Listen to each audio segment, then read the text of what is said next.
Hey everyone, this is my Blender version of the Maya ramp up video. And if you think hell has frozen over, because I know a lot of my students will probably be surprised at seeing this, don't worry.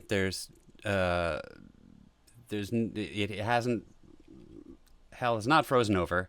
And the other thing is that hell doesn't even exist. So there you go. I'm not insane. So I do think that it's important to know both packages. I think it's important that Maya be the primary one, since the majority of movie studios and video game studios use Maya. I'm going to do a video about the comparison of Maya and Blender and why, um, and essentially like what's the whole problem. Just knock it off and make stuff. So that's a long title. I probably will shorten it down to something, maybe an acronym. I don't know what all the first letters of that would be. Anyway, so what we're going to do is we're going to make this little shape. Pretty bad drawing, but I did it really quick. It is the weirdo shape. But first, we're going to go over what the interface is. So you can make Blender behave like Maya in terms of navigation, which is comfortable and all, but then of course you miss out on some of the keys that make Blender work the way that it does, and you have to go into menus and all that kind of jazz. So don't even worry about it. There was a line that I remember from the Cosby Show back when we thought that Cosby was a good guy, and he told his son, "You're just afraid," and I'm not going to do a Bill Cosby impersonation. "You're just afraid that your brains are going to leak out of your ears because you're learning something new." So you're not. The sign of an intelligent person is being able to hold two different ideas at the same time. So what we're going to do here is we're going to learn about the interface. So this is the main interface. Navigation is holding the middle mouse button down to rotate around your object. Shift middle mouse button will pan around. Scroll button will zoom in and out. So that is navigating around the scene. You have your little viewport dealy-doo here. That's the official term for it. You can click on one of these guys and it will give you an orthographic view. Then use your middle mouse to move it around. Maya uses Y up. Blender uses Z up. And let's see here. So we have our details over here, like the channel box. We have our outliner up over here, also called a scene collection. We have little tools over here, and they behave a little differently. One thing that is very different is Blender uses a thing called a cursor, which I think is a little clumsy, but it's what it is. And I'll go into that in a second. Then there's also object mode, edit mode, sculpt mode, vertex, paint, etc., etc. So Blender does incorporate a lot of other things, a bit like a jack of all trades and a master of none, but that's for another video. Anyway, so to get inside of the, let's talk about moving stuff around. So you can click on the move tool over here and you'll get a gizmo like in Maya, and you can move it around two axes at once, up, down, etc. You can also just press G, but what G will do is it will just move it around just on the viewport. So that can often mess things up because you can see over here with transform, it's moving all of them around. But you can constrain it to one axis, like Y or X or Z, and then you can also deselect everything, which is A, so two keys. Or you can press A and it will select everything. So then you can press R and you can constrain it to one of the axes. You can also type in minus 45 and you can get it at a 45-degree angle. Press enter, you'll commit that.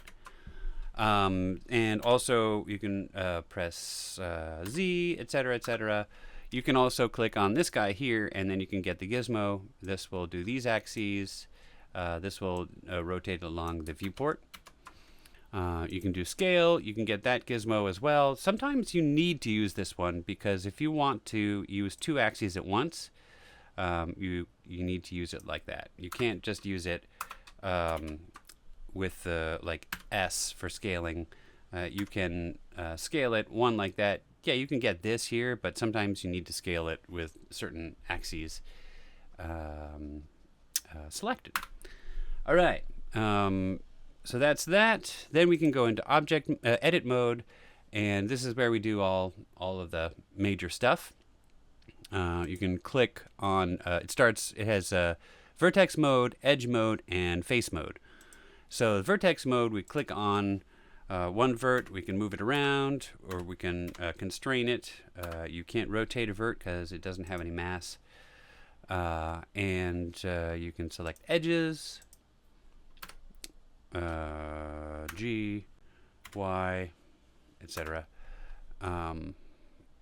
Then you can also select faces, and you can move those guys around also. G, Z, you can move it up and down, etc., etc. Rotate, R, constrain it to Y. So sometimes one of the things in Blender you're going to have to know is just which axis you're looking at kind of all the time, which is not a bad thing to know.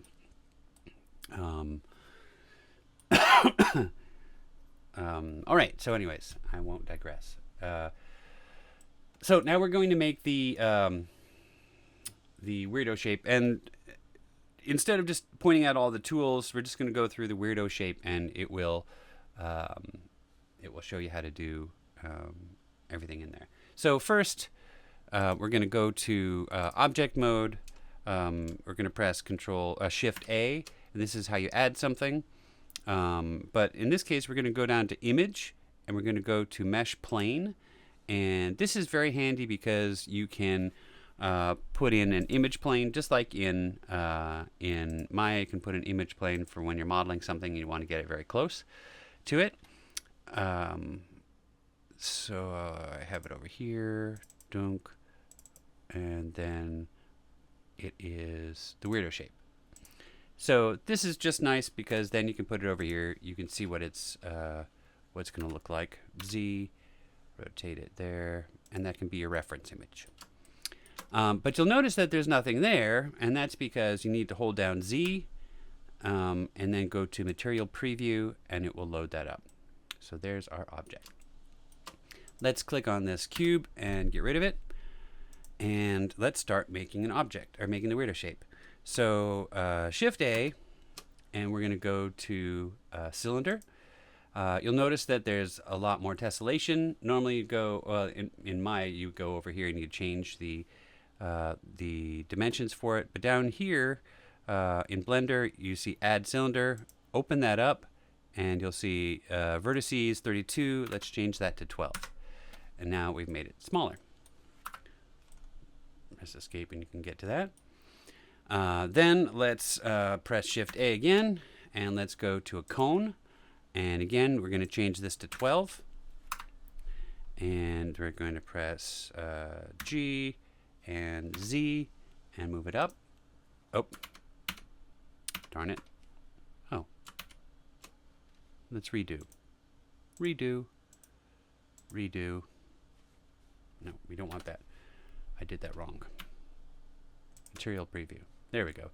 Let's try it again. So mesh, cone, change it to 32, enter.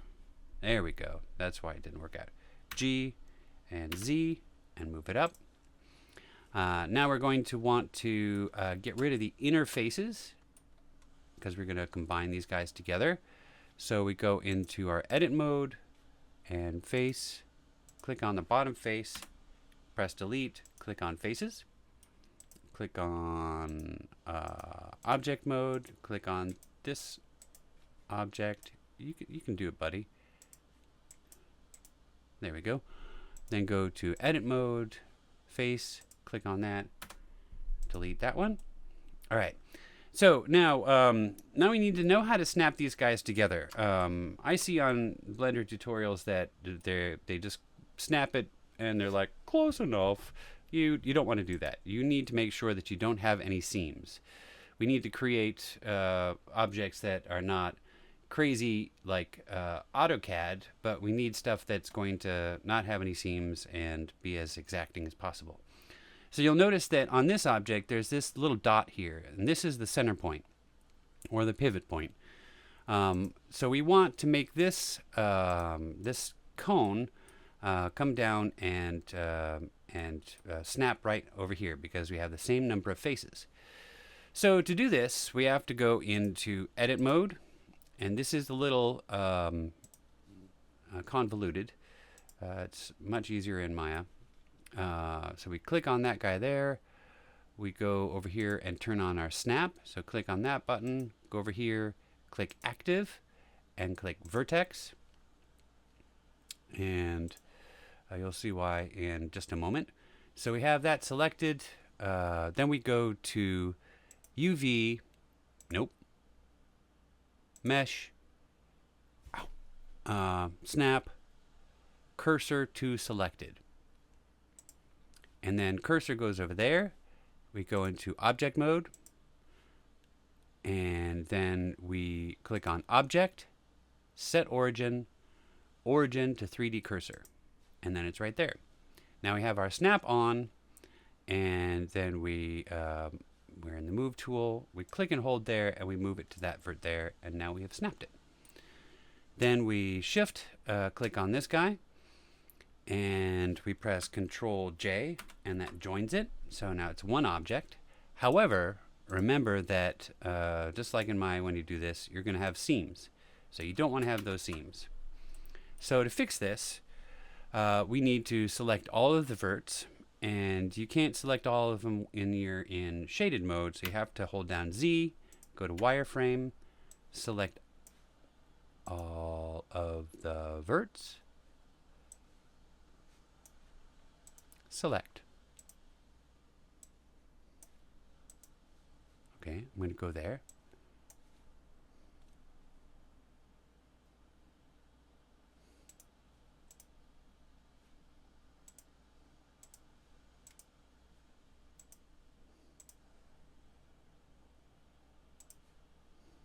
Okay. All right, so that was a little weird. The reason it's doing this little thing is because it's stuck in this mode here called tweak. And we want to, if you just hold down your mouse on that, you go down to select box. Now you can select all of this down there. We have all of the verts selected. We press M, and that merges the verts by distance. And I think we need to press enter. I'm not sure. But now, G, they have no more seams. Okay, so first half of it is done. Now we need to make the rest. So we're going to duplicate this, but we want to duplicate it not linked, because linked is like making an instance. So we press Shift D, click on the object first, and then we get our duplicate.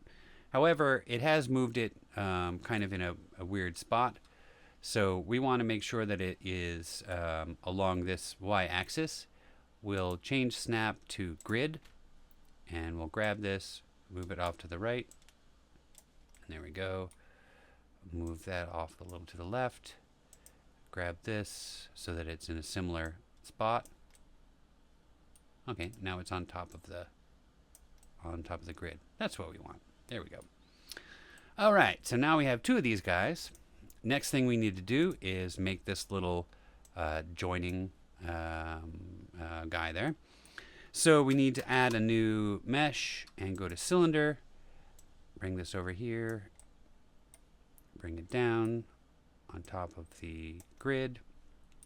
Bring it over here in between everything.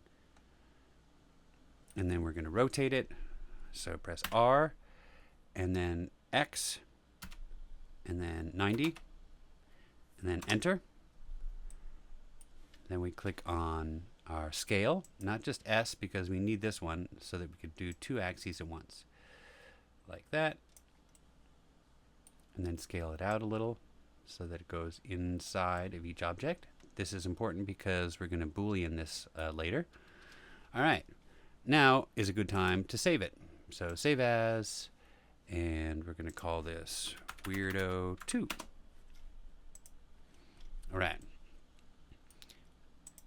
Now, another thing we can do, like F in Maya for focus, if you press the period on the numeric keypad, you'll focus right on the object you're working on. And now we're going to go into our edit mode, and we're going to cut along here. We can't use, like, multi-cut is in Maya, but we can't use the loop cut because it won't cut on something that has just a single point at the top. It'll do it here, but it can't do it over there. So that poses a little bit of a problem. Also, in order to get in the middle, we need to hold down Shift. However, for some reason, Blender does not want to cut right in the middle or start in the middle.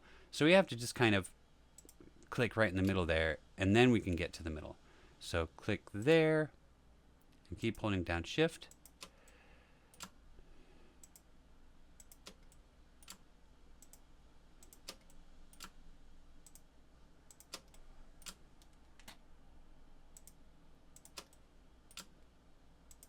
And lift up Shift to end the loop, and then enter. And it will make this extra little vert over here, which we don't want. So we're going to get out of that tool, click on the select box. We're going to click on that vert there. We're going to then change our snapping to vertex. And we're going to press G and snap that guy up there. Now we're still going to have an issue with a vert on top of a vert. So we want to select these guys here, press M, and to merge them and distance. All right, now we're going to go into face mode, wireframe, select all these top faces, delete faces. We still have a vert there. Oh, no, it's no longer there. Okay, good. Solid. All right, so now we need that torus. As you can see right over there. So the torus, when it first comes out, is not going to be the right dimensions. All of these, by the way, should be 12, and that way everything can fit together. When you have more verts than you need, a lot of times it can be very difficult to make any modifications. Things get wobbly. The model will start looking like the baby from Tin Toy, and you don't want that. So Shift A, and we have to be in object mode. Shift A, mesh, and torus. And it's going to come out in the wrong dimensions. So we want the major segments, clicking down here, major segments to be 12, and the minor segments will be 12 also. The major radius is good at 1, but the minor radius should be at 0.5. And there we go. Right. And let's click on this guy, move this down here, and look straight down on the top. Go into edit mode, hold down Z, go into wireframe, select all of these faces down here, delete, and now we have our torus. All right. Now let's go over to, we need to change the origin point. You can see it's right over there. We need to change it to right here so that we can snap it to this point and rotate it. But we can start off by rotating it first. So R, let's go into object mode. R, Y, minus 90. Enter. Okay, there we go. Then we need to go into the cursor tool, and we make sure that that's not set to vertex, and we snap it to that one. And then we go to Object, Set Origin, Origin to 3D Cursor. There we go. And back to Move, and move this guy so it snaps right up there. Then we also need to fill this guy. So Edit Mode, Edge, Alt. If you hold down Alt and click on an edge loop, you'll get an edge loop like that. It'll select the whole thing. And then press F for fill. And then we go into Object Mode. Shift select this one. Shift select this one. Press Control J, and that's going to join them. So there's a difference between joining and booleaning, and booleaning we're going to do in just a second. Let's save this. Those of you who don't know what booleaning is, you take an object and you take a second object, and that will either join together and remove the geometry that is inside of each, or you can have it be difference, or you can have it be subtract. So it's very powerful. The one caveat is that sometimes if you don't, it can create a lot of extra verts. And that's not just a vertex that is really popular and likes to talk to people, but it's a bunch of verts that you just don't need. Maybe people don't need extroverts. I'm not sure. So we have that. Shift select on our... No, we don't need that. That's the wrong program. So we click on this guy first. Now we add a modifier. And the modifier is over there. And then it says add modifier. So we click on add modifier. And in search, we type in boo. And we get Boolean. And you can see here we have intersect, union, difference. We want union. Then we want to select the object. So over here, we click on this eyedropper. We go to cylinder right there. And now it's added it. Now we can't, if we move this cylinder around, it hasn't been committed to yet. So our Boolean will not be done. So we need to commit to this this Boolean by clicking this down arrow and click apply. And then we can click over here in the middle and get rid of this guy, because you can see that's the Boolean object. If we hold down Z and we go to wireframe, you'll see now that all the inside geometry is removed. Now when I was making this before, I did notice that, did it again, that there was an extra face in here.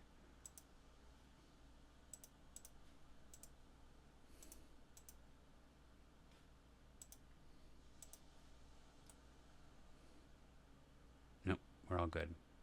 We don't want faces inside here, or up there, or up there.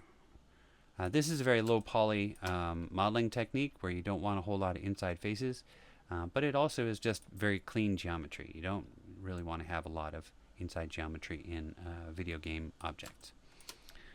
Okay, the next thing, I do want to add something that I don't normally do with the weirdo object is I want to go into this bottom face here,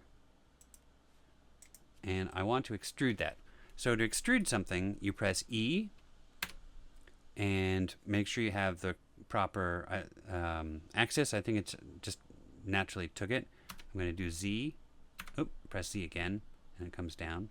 Sometimes you have to press Z twice, because the first time it does it, it will go along with the normal.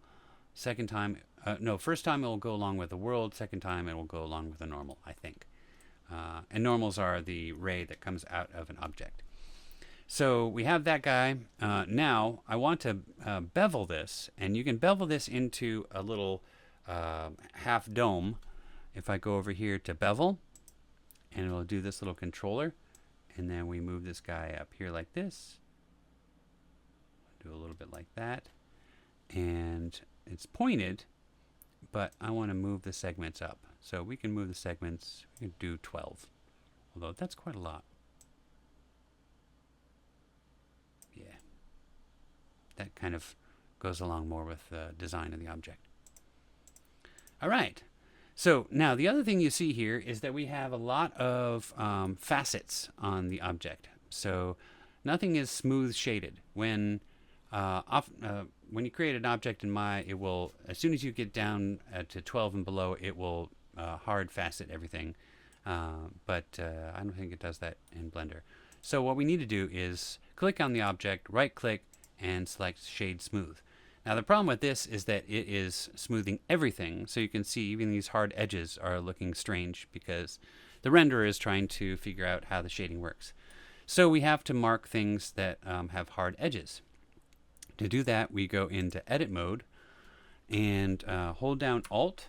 Actually, let's click on this, I think. Hold down Alt and make sure you're in Edge Mode. Alt and click on an edge loop. And we want this one to be a hard edge, so right click on it, mark sharp.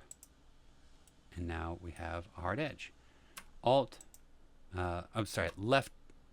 click on the Alt, left click, and then right click, mark sharp.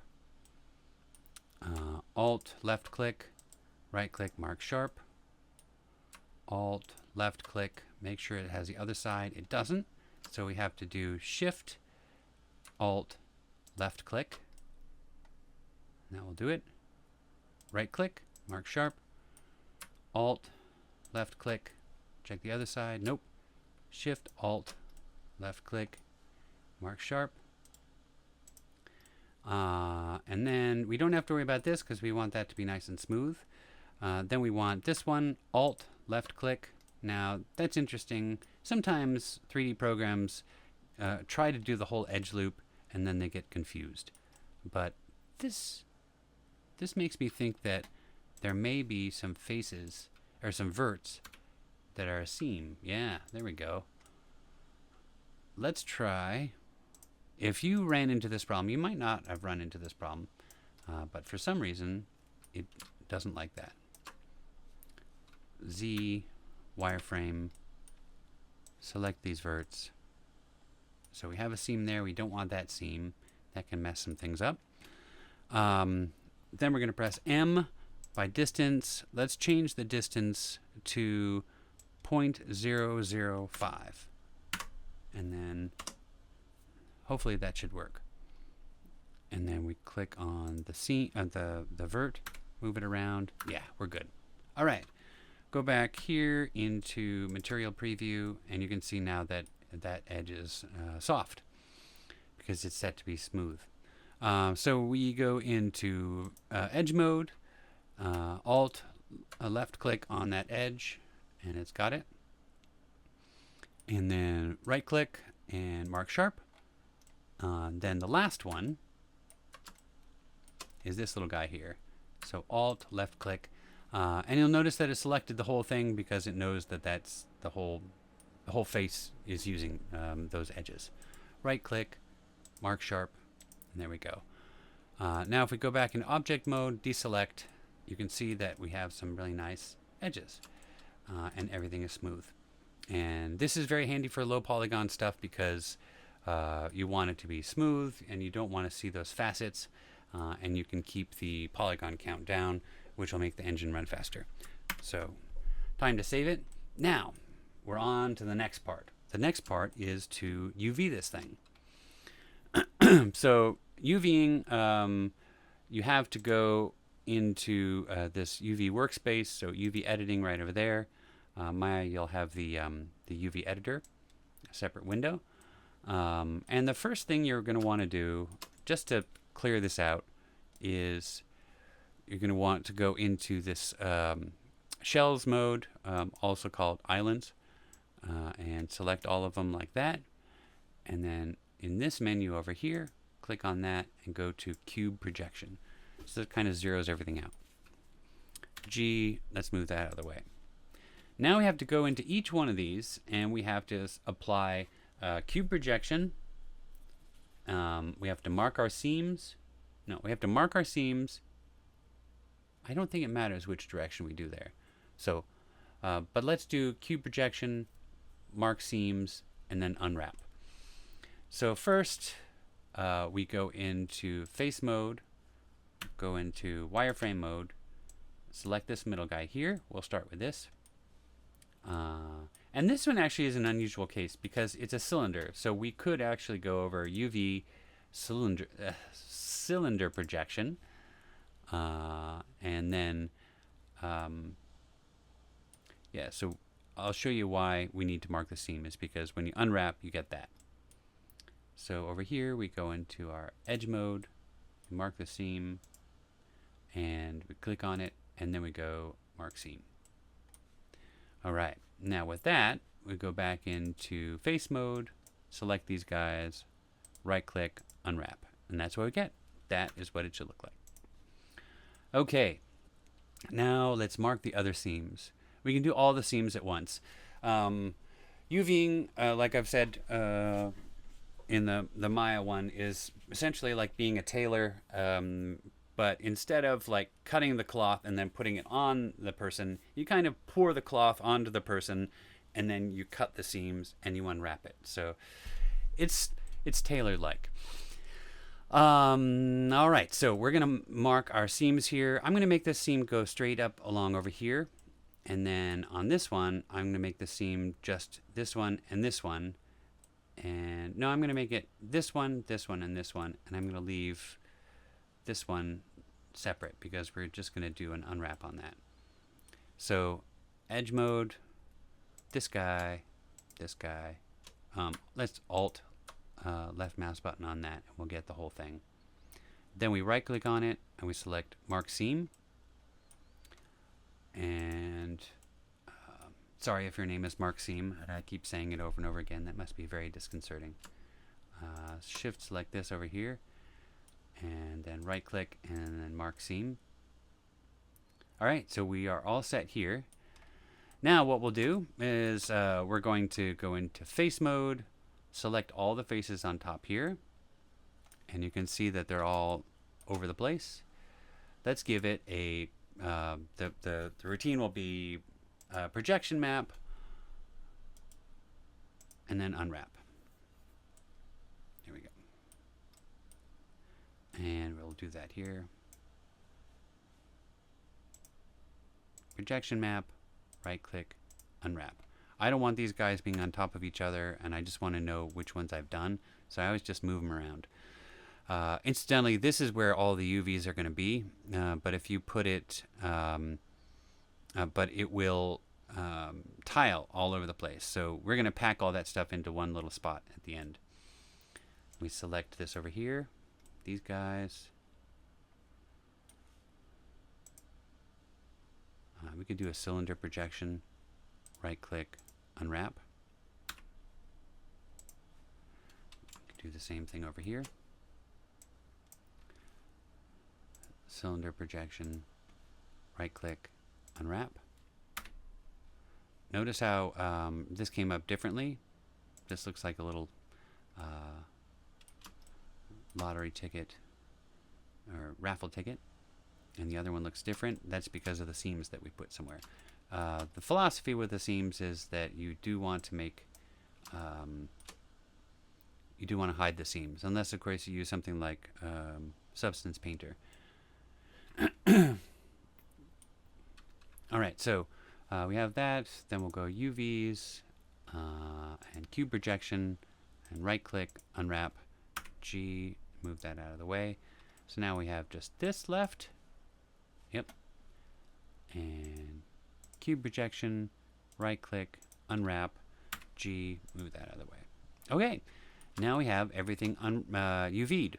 So the UV, in case you wonder, is how we apply a texture onto the object. If we don't apply a UV, the texture just doesn't know how to apply to it. So say you have like a Coke can and you're trying to apply a texture to it. If you don't apply the texture correctly, it's just going to be all over the place. And you may have seen that in some mistakes or some bugs in games where the texture just is distorted. That's because somebody didn't unwrap it properly. So we go into the little islands thing and select all of them. Right click. Nope, I'm wrong. Click on UV and go to Pack Islands, and that all looks good, and then it puts all into that little spot there. All right, now it's time to make a material. Z, material preview, go back into modeling so we can see it just there. And so Hypershade is in Maya, where you can see all the nodes. This is where you get to see all of the materials. So we have no materials yet, but we need to add one. So we click New, and let's save it. And then we go to Base Color, and we click on that one there. And then we click on Image Texture. And then we're going to click on Open.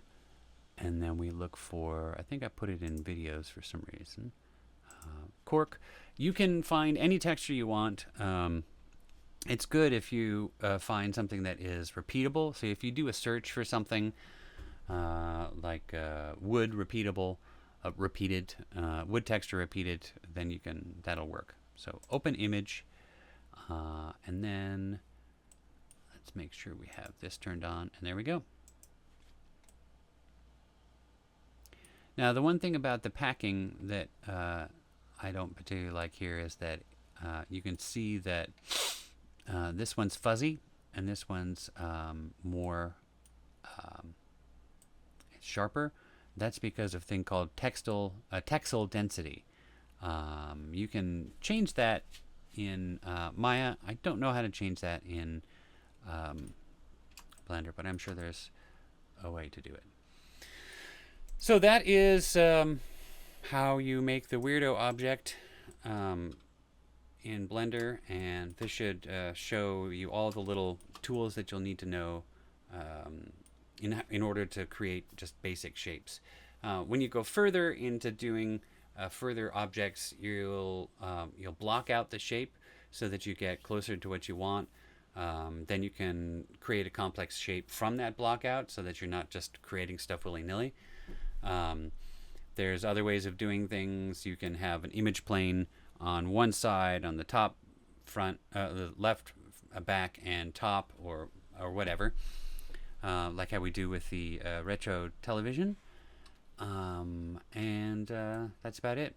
There's other things that we go into in advanced modeling, which is subdivision surfaces, and Blender has a way of handling that too, but it's through modifiers. All right. Thanks for watching. Have a great day.